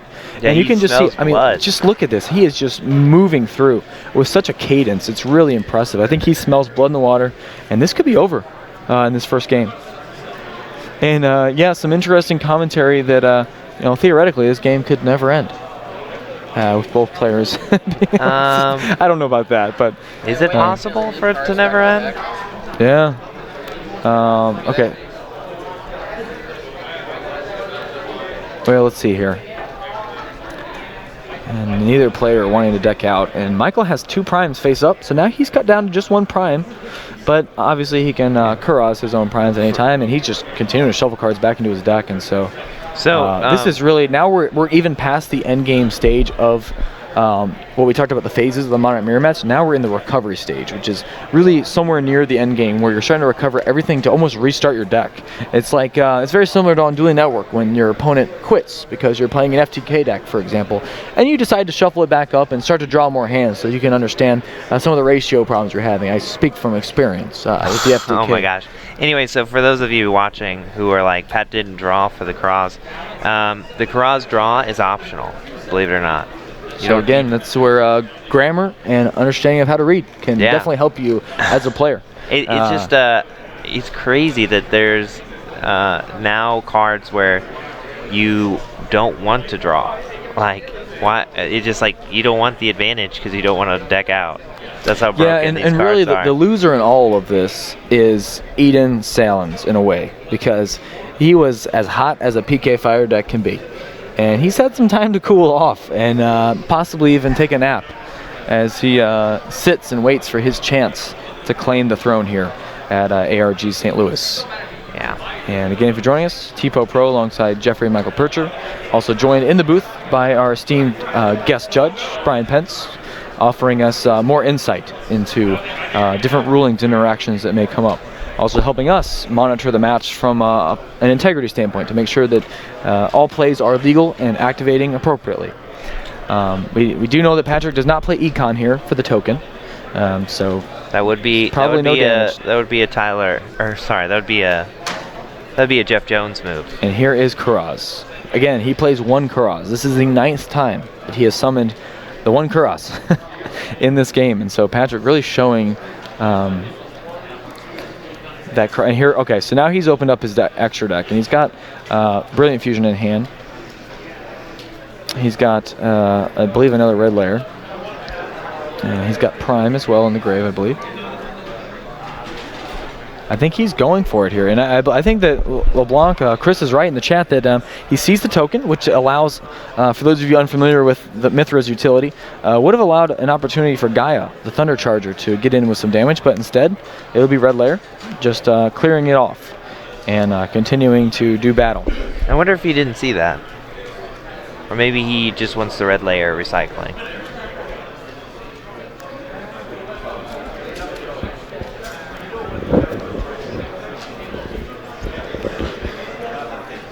Again, we are gridlocked here. Game 1, ARG St. Louis. It's like watching two Appreciate everyone who has joined us along the road. It's been a long road the last 2 days to get to this point. We still have one more match after this. This is your final 4. Patrick Hoban, Michael Campos, the last match before our final 5-game final, potentially. And a good point from Willie, keeping me honest in my rulings that he was not allowed to access Gaia the same turn he summoned Mithra due to the Vassal's lingering effect. And so, good catch there. Again, our intention is not to promote cheating of any kind. Every once in a while, definitely slip by. So, thank you again. Now, this game 1 has gone on for over an hour and 10 minutes at this point, and so we are approaching the hour-and-a-half mark in this one. And things are starting to shift, though. Here we go. And Patrick is should be summoning for red layer. Yeah, that's 20 Stormforts or so from Michael Campos, and interesting to see what happens here.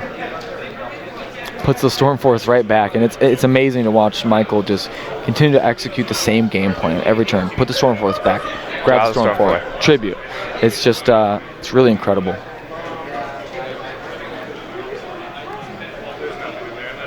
So discarding to add back.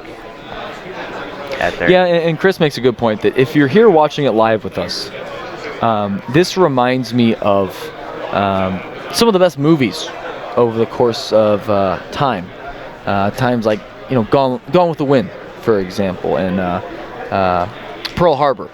There are movies that you absolutely have to see, but really only need to see once. And please, for the love of all that is holy, don't watch it again. Yeah, so I mean, the plot line just keeps on going. It's thickening, but it's kind of waning into that. It's rich in depth, but maybe it's a little too rich. Giving me indigestion over here. Yeah, I think that it's well, I don't know. It's interesting where we're at right now. Still anyone's match right now, and Michael just. I'm really impressed by his cadence. You can tell that both players very much understand what to do without having to really think too much about it. So it's a lot like watching the entire Star Wars in one sitting and then wanting to go back and rewatch it to see how it all links up. You're better off just waiting a few years. Read the wiki synopsis. And Eden Salins is up next in the final with the winner of this one, Patrick Hoban or Michael Campos. Yeah, and honestly, I don't know if Eden is I think Eden will be way ahead in advantage. You know, he just has all this time to rest. Yeah, this is very similar to The Art of War. That it's a book that you can read and hopefully never read again. Sun Tzu. And so know your enemy. Yeah, this is like I said, a tutorial for the ages. You see, and this is my point to when I had entered the tournament, that you could do this, sure, and I think it give yourself a great chance to win. But maybe you're better off playing a card like Curse Seal in the main deck, a card that if you just draw it, then you just win the game. You just negate Stormforth forever, or you negate Pantheism forever, depending. I would still say Stormforth's #1 choice, and then you just get out of here and get to go home. Yeah, it's like. And not have any more restless nights. I mean, I think this is where you're seeing that you just tech one card, just one. If you could find room for one card, maybe that's where you cut the upstart, even though that kind of helps it out, right? You need the spell card, but maybe this is where you get by with a little help of your friends and use Curse Seal to just try to auto win, or you just side deck a Ceasefire. I don't know. How many cards does Patrick have in deck right now? Yeah, what is happening here? This is.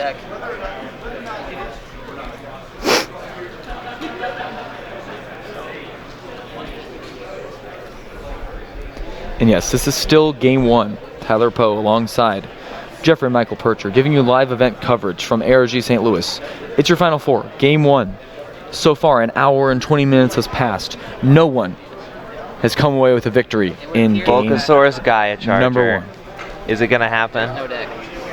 And it would appear that Patrick Hoban no longer has a deck. Is it time? And is it time? When you have no deck, you do have to win, is what I'm told, on your turn, preferably. So he needs to make Volca, needs to make Gaia, and needs to attack for game here. He needs to. He has to get rid of a token. He has to attack through the token too. So he needs another monster. And there's the board, another monster. And really feel for Pat here, and really credit to Michael for, again, the domain factor hasn't been a huge factor. Him not having an extra deck, it hasn't really come up. But will it actually come up here, folks? You'll find out in just a few seconds. And this may be why the extra deck version is all that we need. If Pat has Stormforth, I don't think he does. Now he does have, oh my gosh, you know what? If he has Stormforth. He has Zaborg, folks. He can Zaborg, send the Omegas again, replenish the deck. Oh my. So for those of you, a great commentary from Chris again, and who else would you expect to recognize that but a former champion himself. And so he's got the Zaborg, and he's going to do this, tributing the Prime. And so he's going to dive into the extra deck and look at 5 cards, and he's going to pick 5. And I guarantee I know what one of them will be, or 2 for that matter. 2 Omega, and showcasing what he talked to us on stream yesterday when we talked to him about what are your choices, and he said, well, one of the reasons I decided not to play Domain is I could just play Zaborg, do the same thing, and also in the mirror match I can theoretically never run out of cards. And so wow, Chris taking full credit, and I will give credit where credit is due, and that this Zaborg is really coming on strong here in the later stages, and Michael cannot believe it. He's just beside himself. He's played such a good game. Look at his face. Executing. He's just like, no. I think Michael's learning that he may have to play the same exact deck because he showed he can master it, but man, this is incredible here. Now what's happening here? Seeing 2/8 poke. And this is going to be, is he taking this? That would bring him down to even 2,000 apiece if he takes 28, and then 2,000 for exact finish bonus, but I believe there is a Prime engraved, so I don't think that's going to happen. But oh yeah, my wife made it for me. It's our favorite anime. You know what's interesting? If he takes this damage, it would both go to 2,000, and the Prime would block, which means that they're both even, and Patrick has no cards. And now he does have a card in his deck, the 1 Stormforth, so. He's going to do the other one. What other card is he going to put back? Probably the Prime, I would imagine. Oh. My goodness. Did he put his deck cards back in his deck? So he put 1 Stormforth back and 2 Stormforth back, thinking that's all that he really needs. So well, I guess he could just Karaz. I guess he can always, yeah. So, wow, this is incredible, folks. An hour and a half has passed. Still no victor in game #1 of this incredible top 4 match, and this is one that I'm happy to be in the booth alongside Jeffrey McElpercher and Brian Pence to be witness to this. Maybe the longest game in the history of Yu-Gi-Oh! Yeah. Could actually be in the record books here. The longest match in the history of Yu-Gi-Oh! For a best-of-3 scenario. And glad to be aboard broadcasting it and providing you that live coverage and the commentary. Hope that you've all enjoyed our journey as we continue along. I'm not even kidding. You roll a dice. If you have a 2-card deck, you roll a dice. Shuffle. And so interesting feedback from our judge joining us in the booth from Brian Pence, and that when you do randomize the deck with 2 cards, most often the easiest way is to roll a die and then have that dictate which one is on top. And so really kind of interesting insight there from one of our very best judges here in the local St. Louis scene. Longest game 1 of all time, absolutely. So we are witnessing history. I would draw a parallel between tennis. If any of you are tennis fans, this reminds me of the infamous John Isner and Nicholas Mahoof match over in Wimbledon that went for the longest match of all time, and we are facing that equivalent now here in Yu-Gi-Oh! Where we are seeing Kuros hit the board for a second time, well, multiple times in this match, and he's going to pop the red layer. Red layer is going to, well, he's thinking about this.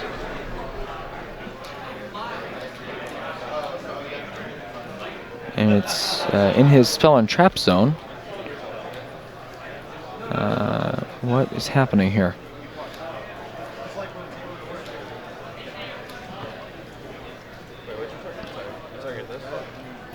And again, appreciate all of you joining us live. It's TPO Pro, Jeffrey McElpercher, Brian Pence in the booth, bringing you this live coverage as Red Layer is on the field. Michael sitting back, relaxed. No fear. These 2 players are dead even. They've played for an hour and a half, and still they are gridlocked. 2,000 life points apiece. Very equal advantage in terms of the cards on board, and now we see an Aether.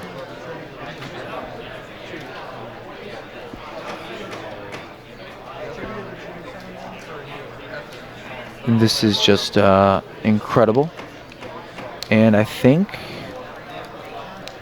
Okay, so still, man, you just gotta wonder when and how this will end.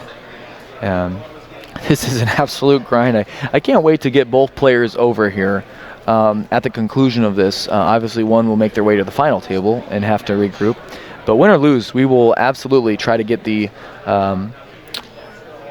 unfortunate loser of this incredible match, if and when that should happen anytime soon. And just get some feedback about their place in history, having been a part of the longest game 1 in the history of Yu-Gi-Oh! The longest. There were some back in the day. There would have been like some final countdown mirror matches that would have gone on. Another good insight from Mr. Pence and joining us in the booth is that we don't have the archives available. It's very possible that the final countdown mirror match would have been a lot different as well.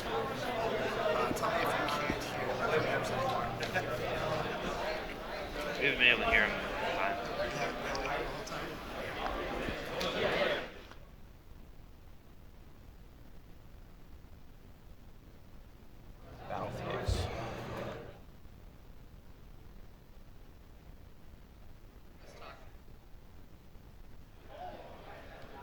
Okay, and just to give you guys some insight, we do have Jim, the head of ARG, who's made his way over to the match, and we'll get some feedback. And we'll get some feedback as to what happened.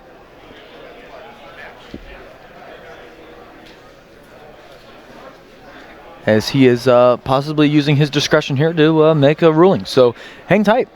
We're going to find out what's happening. And what a great game. I mean, an absolutely phenomenal game. And thank you for the TWL guy who's subscribed for 14 months in a row. That's amazing. Is this a draw? So Hoban won game number 1. How? He ran out of tribute monsters, is what we're hearing.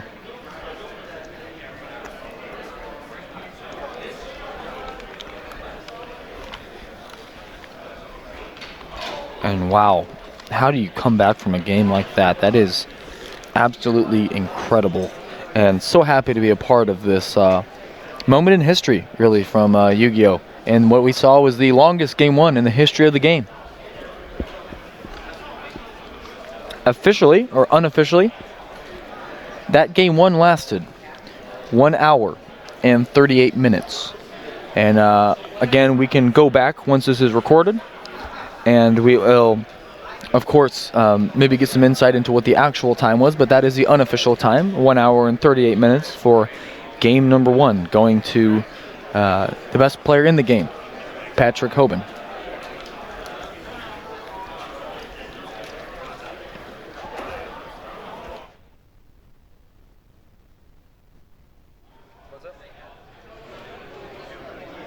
Both players have a slow play game board. Okay. All right. Gotcha. Both players have been issued a slow play. Okay. They're Thank not you, playing at the pace. that we They've been kind of need. instructed to play at the pace as if the clock was on 40 minutes. Okay. Neither player is playing at that pace, so they've both been issued a slow play one. Okay. And we've increased the judge on screen. Exposure. Yeah. Yeah. Okay. Jim guarantees you that this game will be played at a faster pace. Awesome. We'll make that announcement. All right, and so we are back live, ARG, Final Four, Patrick Hoban, Michael Campos. We're on the other side of history now, as the longest game has come to a conclusion, and on that note, was able to speak with the head of ARG, Jim McMahon himself, who was able to provide us some insight into his conversation with both Michael Campos and Patrick Hoban. Both players, we have just learned, were issued slow play warnings due to not playing at the pace of play required in this 40-minute setting. While there is no time, they still need to maintain a pace equivalent to that 40-minute jurisdiction. And so Jim did step in, issue both players a slow play warning, which will carry over into this pivotal game number 2 between these two very talented Domain and XYZ Monarch deck players. So we expect a much brisker pace in this second game. We expect the pace of play to be right around 30 seconds per card activation. And we, again, I don't think that there was any bad intention, but we have also increased our judge capacity around the table to continue to poke and prod each player along in making legal activations within a better pace of play. And so I will leave it at that, Mr. Percher. And Jeff, any thoughts on Game 1? Yeah, I think it's interesting that Michael made Patrick go first. They're both sitting on slow play warnings, and I don't know. I just feel for Michael right now. Like, that was such a long game. Draining. So draining. He doesn't have access to the extra deck either, so he almost needed that game in some ways, because he was unfortunately, or fortunately for him, the extra deck didn't really come up in that first match, but we already see it rearing its head here as Patrick is going off, attributing 2 for Aether, which is going to pull out Kuraz, and his 1 Kuraz in the deck will come out and pop Brilliant Fusion and Idea, potentially, for more draws, or he may also, in my opinion, just pop the Kuraz and the Brilliant Fusion, allowing him to draw 2 new cards. Which is really, really strong opening. The combo has 30 seconds been in play. A hard limit. And If somebody's playing like an FDK or an FDK and they literally have a combo that they usually do and they're taking 30 seconds, just take 30 seconds. I mean, it's very obvious. yeah, that 30 is a best practice, I would say, from our insight from Mr. Pence. Most cases, slow played in the bowl is 30 seconds. And yeah, we decided to start old Yu-Gi-Oh! Rules with 2,000 apiece. We went ahead and adjusted that to 8,000 for your viewing pleasure. We figured that would actually make the game go by at a decent pace, 2,000 life points. But apparently that is not what we're doing here. Appreciate everyone tuning in. This is your Final Four. This is Game 2. Michael Campos suffered a crushing defeat in the longest game in ARG and competitive Yu-Gi-Oh! History, totaling unofficially 1 hour and 38 minutes. So you've been witnessing history today, folks. On behalf of ARG, Tyler Poe, alongside Jeff Percher, appreciate you joining with us in this historic moment and seeing if there's more history involved between these two, as this is a match that neither player will likely ever forget. I think that goes without saying. And meanwhile, we still have Eden Salins, your local hero, St. Louis, waiting for the winner of this for the finals. It will come immediately afterwards. It's impressive. Eden has not moved from his spot. He hasn't gotten anything to eat. He's just been waiting patiently. I think that's good. He has such advantage. He could have had his friends get him something to eat, so he's not so tired.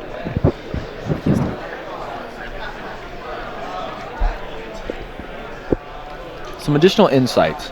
Again, our purpose here in the booth is to make you all aware of what's happening, not only in this game, in the context of the board, but also the behind the scenes.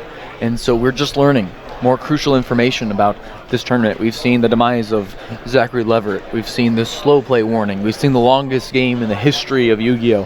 And now we're learning that this match could be decided based on the bladder of both of these two. And Patrick Hoban expressing his intention to use the restroom and being denied that request until the conclusion of this match. And so that may really play a factor in this match, and it's really quite incredible that could all come down to this. And so again, appreciate you guys joining us. And as we hang in here tight, we have a brilliant fusion on the field. We have Aether, we have two face downs, a domain, and here comes another card from Patrick Hoban.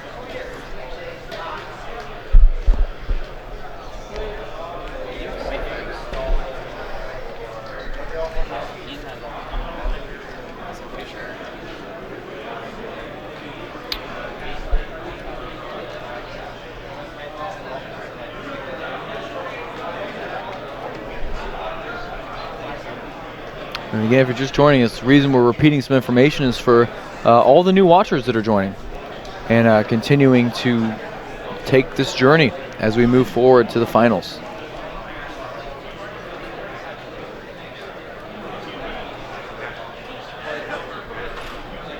And I'm surprised I didn't take a longer break between both those matches there. But they play on, and Hoban continuing to dig here.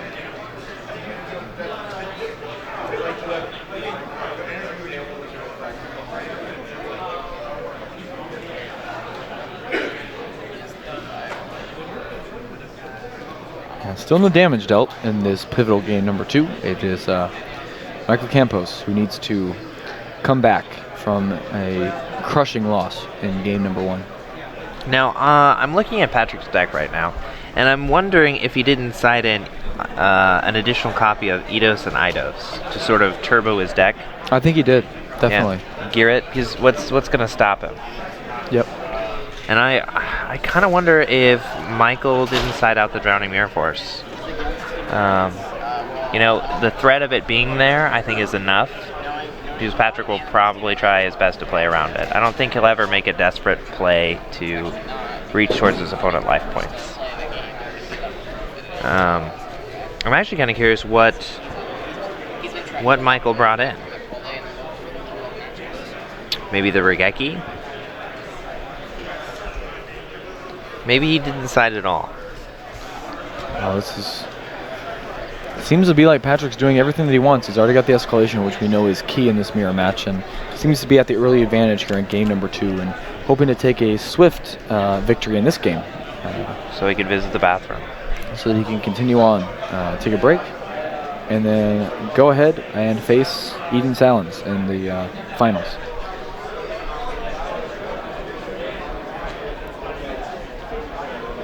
Thank you all for joining us again.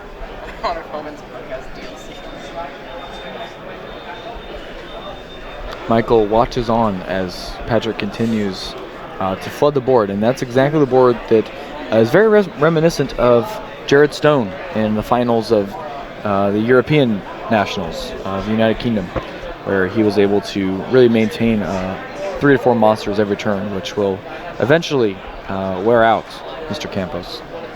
And Patrick seems to have PK the Fire combo has in. made it into the finals. Oh, he chain twin Wow, twister. here's a chain twin twister, and so Michael Campos puts a twin twister in and catches to return, and that's huge, absolutely huge. So again, Michael Campos, I think that as good as both these players have played, Michael has seemed the more relaxed and straightforward of the two. There's decided in Regeki and Twin Twister, so we saw 2 of his side deck cards. Unfortunately, that's still a lot of damage on board, you know? It's not going to be easy to soak that up.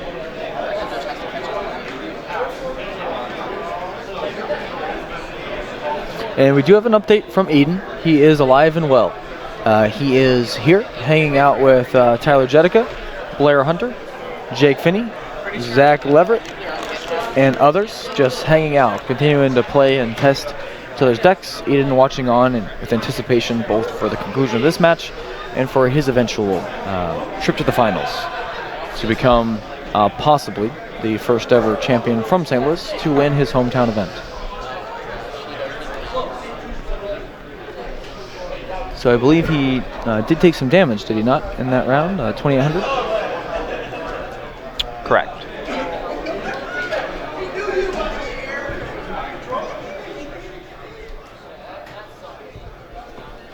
So we've updated the life point totals for you there, 8,000 to 52. I believe that that is accurate. If you have any objections, go ahead and update us in the chat. Sorry, 56, and there's a Regeki. Michael's side card coming into play right now. Regeki, wow, so Michael seems, he cited some cards that are a little unconventional in the mirror match, but they have both worked extremely well. Yeah, I mean, so again, just showing like his confidence in the deck, his understanding of how to interact with this XYZ mirror match. Yeah, Patrick made a big push, and he did a lot of damage, but Michael coming over here and taking out a whole board, now leaving only an Erebus in hand. I think that's pretty strong. He's walling up right now, making some jump blockers. Is that a Maxi in his hand? Okay. So that is interesting. Does it make sense? And again, it's interesting to see Regeki in its presence here. It's a card that certainly powerful, making its way off of the ban list, but Patrick Hoban with an effect veiler in his hand. That'll make it definitely shows Michael's understanding of how this mirror match is won. It's all about board presence, and any time that you lose that board presence is a lot harder for you to eventually win. So definitely helpful.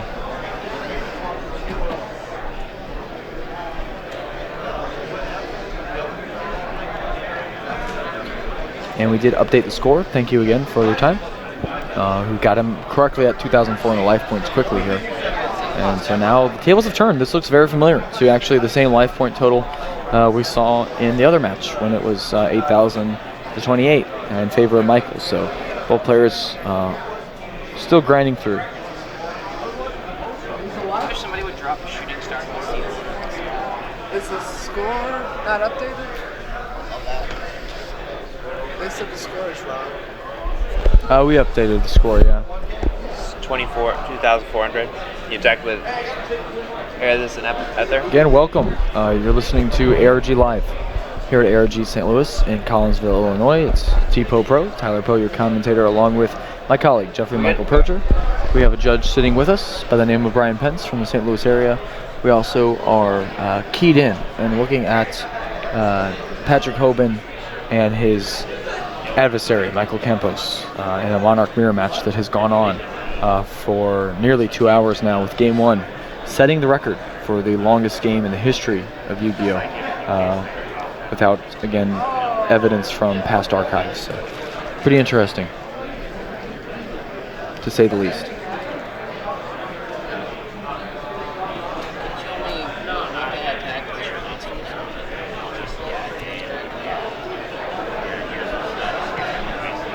Michael Campos, he has a long road to get through all this stuff.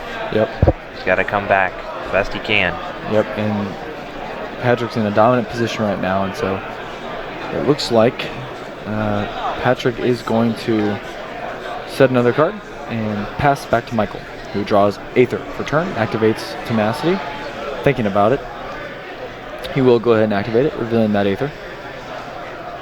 It's going to grab him Stormforth of the Monarch. I think it was interesting to set the Tenacity. It's like he was bluffing that Drowning, playing on Patrick's knowledge of his deck.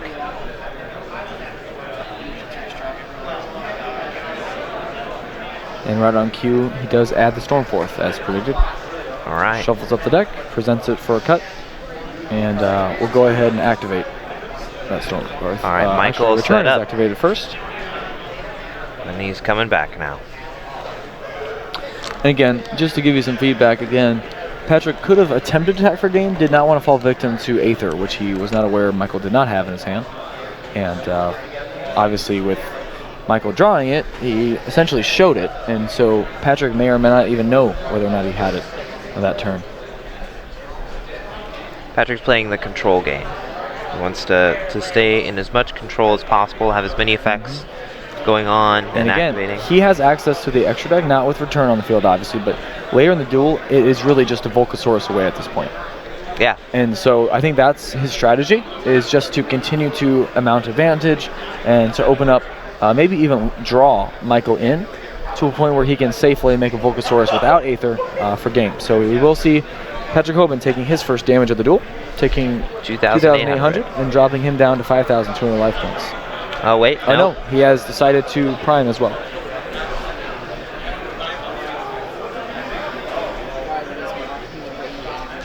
And so now we're going to see check of the grave, and I think Patrick is confident that he can take this game on this turn.